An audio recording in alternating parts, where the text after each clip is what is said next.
ನಮಸ್ಕಾರ ರೈತ ಬಾಂಧವರೇ, ನಾನು ಡಿಲಿಂಗಪ್ಪ ಕೋಕೋನಟ್ ಫಾರ್ಮ್, ಗುಬ್ಬಿ, ತುಮಕೂರು ಜಿಲ್ಲೆ, ಗುಬ್ಬಿ ತಾಲೂಕು, ಚೇಳೂರು ಹೋಬಳಿ, ಚಿಕ್ಕಹೆಡಗೇಡಿ ಗ್ರಾಮ. ಇದು ನಮ್ಮ ಒಂದು ತೆಂಗು ಅಭಿವೃದ್ಧಿ ಮಂಡಳಿಯಿಂದ ಮಾನ್ಯತೆ ಪಡೆದಿರ್ತಕ್ಕಂಥ ಒಂದು ಫಾರ್ಮ್ ಆಗಿರುತ್ತೆ. ಇದು ಒಳ್ಳೆಯ ಉತ್ಕೃಷ್ಟವಾದ ಒಂದು ತಳಿಯನ್ನು ಬೆಳಿತೀವಿ ನಾವು. ಟಿಪ್ ಟು ಟಾಲ್ ತಳಿಯನ್ನೇ ಮಾತ್ರ ನಾವು ಬೆಳೀತಕ್ಕಂಥದ್ದು. ಇದು ಟಿಪ್ ಟು ಟಾಲ್ ಅಂದರೆ 100 ರಿಂದ 120 ವರ್ಷಗಳ ಕಾಲ ಆಯಸ್ಸಿರ್ತಕ್ಕಂಥ ಒಂದು ತಳಿಯಾಗಿರುತ್ತೆ. ಇದು ಚಿಕ್ಕ ಒಂದು ಇದನ್ನು ಗೆಣ್ಣನ್ನು ಬಿಡ್ತಾ ಹೋಗುತ್ತೆ. ಬಹಳ ವರ್ಷ ಬಾಳಿಕೆ ಬರ್ತಕ್ಕಂಥದ್ದು. ಇದು ತೆಂಗು ಕಮ್ಮಿ ಒಂದು ನೀರಿನ ಅಂಶದಲ್ಲಿ ಬೆಳೀತಕ್ಕಂಥದ್ದು ಒಂದು ತಳಿಯಾಗಿರುತ್ತೆ. ಇದು ಕೊಬ್ಬರಿಗಾದರೂ ಉಪಯೋಗಿಸ್ಬೋದು, ನೀವು ಎಳ್ನೀರಿಗಾದರೂ ಉಪಯೋಗಿಸ್ಬೋದು, ಮತ್ತು ಕಾಯಿಗಾದರೂ ಉಪಯೋಗಿಸ್ಬೋದು. ಒಳ್ಳೆಯ ಒಂದು ತಳಿಯಾಗಿರುತ್ತೆ ಇದನ್ನು ಹೊಡಿತಕ್ಕಂಥ ತಳಿ ಯಾವುದೂ ಇಲ್ಲ. ನೀವು ಬೇಕಾದರೆ ಎಲ್ಲಿ ಬೇಕಾದ್ರೂ ಸುತ್ತಾಡ್ಕೊಂಬನ್ನಿ, ತಿಪ್ಪೂರು ತಾಳಿ ಹೊಳಿತಕ್ಕಂಥ ತಳಿನೇ ಯಾವುದಿಲ್ಲ. ಇದು ನಾವು ತೆಂಗಿನ ಒಂದು ಗಿಡದ ಸಸಿಯನ್ನು ತಯಾರು ಮಾಡ್ತಕ್ಕಂಥದ್ದು ವೈಜ್ಞಾನಿಕ ರೀತಿಯಲ್ಲಿಂದಲೇ ತಯಾರು ಮಾಡಬೇಕು. ಇದರ ತಾಯಿ ಮರ 40 ವರ್ಷ 45 ವರ್ಷ ಆಗಿರಬೇಕು. ಅದರಲ್ಲೇ ಕಾಯಿ ಕೆಳಕ್ಕೆ ಉದುರಬೇಕು. ಆ ಥರ ಕಾಯಿಯನ್ನೇ ನೀವು ಆಯ್ಕೆ ಮಾಡಬೇಕು. ಅದನ್ನು ಒಂದು ಕಡೆ ಶೇಖರಣೆ ಮಾಡಿ 1-2 ತಿಂಗಳು ನೀರು ಕಮ್ಮಿ ಆಗೋ ತನಕ ಒಂದು ಕಡೆ ನೆರಳಲ್ಲಿ ಶೇಖರಣೆ ಮಾಡಬೇಕು. ಆ ಶೇಖರಣೆ ಆದಂಥ ಗಿಡ ಕಾಯಿಯನ್ನು ಎತ್ಕೊಂಬಂದು ಈ ಥರ ಬೆಡ್ ತಯಾರು ಮಾಡಬೇಕು.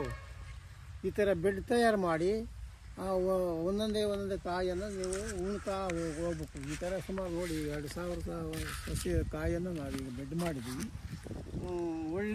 ಒಂದೇ ಥರದ ಕಾಯಿಯನ್ನು ನಾವು ಆಯ್ಕೆ ಮಾಡಿದ್ದೀವಿ. ಒಳ್ಳೆ ಉತ್ಕೃಷ್ಟವಾಗಿರುತ್ತೆ.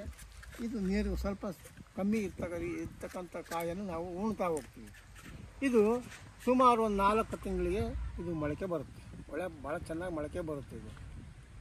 ಮೊಳಕೆ ಬಂದಂಥ ಕಾಯನ್ನು ನಾವು ನೋಡಿ ಈ ಥರ ಕವರಿಗೆ ಹಾಕಿ ಬೇಕಾದ್ರೆ ಕವರಿಗೆ ಕೊಡ್ತೀವಿ. ಇಲ್ಲಾಂದರೆ ಇದೇ ಥರನೇ ಕೊಡಿ ಅಂದರೆ ಇದೇ ಥರನೇ ಕೊಡ್ತೀವಿ.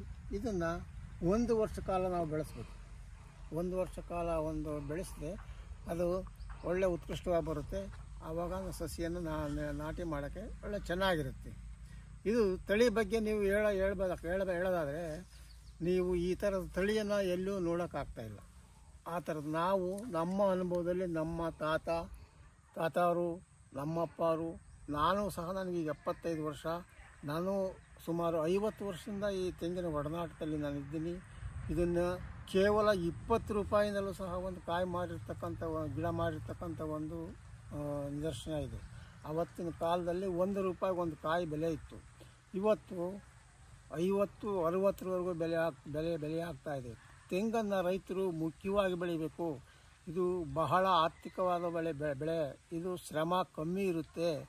ಆದ್ದರಿಂದ ತೆಂಗನ್ನು ನೀವು ಬೆಳೀತಾ ಹೋದರೆ ಭಾಳ ಒಳ್ಳೆಯದು, ಸುಲಭವಾಗಿ ಬೆಳೆಯತಕ್ಕಂಥ ಒಂದು ತಳಿಯಾಗಿರುತ್ತೆ. ಇದನ್ನು ನೀವು ಆಸಕ್ತ ರೈತರು, ಬಹಳ ಒಂದು ಅಭಿರುಚಿ ಉಳ್ಳಂಥ ರೈತರಾಗಿರಬೇಕು. ನಾನು ತೋಟ ಮಾಡಬೇಕು ಅಂತ ಯಾರೋ ಒಬ್ಬರು ಮಾಡ್ತಾರೆ ಬಿಡ್ತಾರೆ, ಅಲ್ಲಿ ಯಾರನ್ನೋ ಒಬ್ರು ಆಳಿಕ್ತಾರೆ ಹೋಗ್ತಾರೆ. ಆಳು ನೀರು ಬೀಳೋದಿಲ್ಲ, ಇದಾಗಲ್ಲ. ಈ ಥರ ಆಗಿ ತೋಟಗಳು ಎಲ್ಲ ಇದಾಗ್ತವೆ.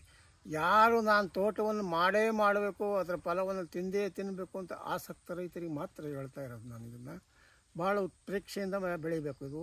ಮತ್ತು ಇದನ್ನು ನೈಸರ್ಗಿಕವಾಗಿ ಬೆಳೀತಕ್ಕಂಥದ್ದು ಒಳ್ಳೆಯದು.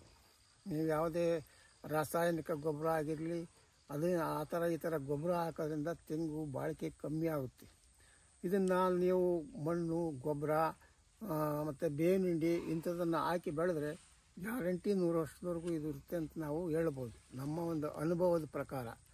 ಆದ್ದರಿಂದ ಆಸಕ್ತ ರೈತರು ನೀವು ನಮ್ಮ ಫಾರ್ಮ್ಗೆ ಬಂದು ನೋಡಿ ಇದ್ರ ಬಗ್ಗೆ ಎಲ್ಲ ಮಾಹಿತಿ ತಿಳ್ಕೊಂಡು ನೀವು ಸಸಿಯನ್ನು ತಗೊಂಡು ಹೋಗ್ಬೋದು. ಇದರಲ್ಲಿ ಯಾವುದೇ ವಿಧವಾದ ಅನುಮಾನ ಪಡ್ತಕ್ಕಂಥ ಅವಶ್ಯಕತೆ ಇಲ್ಲ. ಯಾಕಪ್ಪ ಅಂದರೆ ನಾವು ನಮ್ಮದೇ ಆದ ತಾಯಿ ಮರದಲ್ಲಿ ನಾವು ತಯಾರು ಮಾಡಿರ್ತಕ್ಕಂಥ ಕಾಯನ್ನು ನಾವು ಆಯ್ಕೆ ಮಾಡ್ತಕ್ಕಂಥದ್ದು. ಇದು ಸುಮಾರು ನಾವು ಭಾಳ ವರ್ಷದಿಂದ ಮಾಡ್ತಲೇ ಬಂದಿದ್ವಿ. ಈಗ ಅನುಮೋದನೆ ಪಟ್ಕೊಂಡಿರೋದ್ರಿಂದ ಇದರಿಂದ ರೈತರಿಗೆ ಒಂದು 300 ರಿಂದ 350 ರೂಪಾಯಿ ಸಹಾಯಧನ ಸರ್ಕಾರ ಕೊಡುತ್ತೆ. ಆದ್ದರಿಂದ ಎಲ್ಲ ಥರದ್ದು ಒಂದು ಅನುಕೂಲ ಆಗುತ್ತೆ ರೈತರಿಗೆ. ಆದ್ದರಿಂದ ನೀವು ನಮ್ಮ ತಳಿಯನ್ನು ನೀವು ಬಂದು ತಗೊಂಡೋಗಿ ಇಟ್ಟರೆ ಇದು ಗ್ಯಾರಂಟಿ ಬೆಳೆ ಕೊಡ್ತಕ್ಕಂಥದ್ದು ಒಂದು ಮರ ಆಗಿರುತ್ತೆ. ನೀವೆಲ್ಲೋ ಒಂದು ಕಾಯಿ ಗಿಡ ತರ್ಬೋದು, ಅದು 10 ಬಿಡುತ್ತೋ, 50 ಬಿಡುತ್ತೋ, 100 ಬಿಡುತ್ತೋ, ಬಿಡೋದೇ ಇಲ್ವೋ, ಈ ಥರದ ಅನುಭವ ಎಲ್ಲ ರೈತರು ಅನುಭವಿಸ್ಕೊಂಡು ಬಂದಿದ್ದಾರೆ ನಮ್ಮ ಹತ್ರ.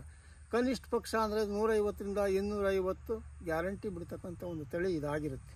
ನೀವು ಇದ್ರ ಬಗ್ಗೆ ಯಾವುದೇ ವಿಧವಾದ ಅನುಮಾನ ಇಟ್ಕೊಳ್ತಕ್ಕಂಥ ಪ್ರಸಂಗ ಇರೋದಿಲ್ಲ.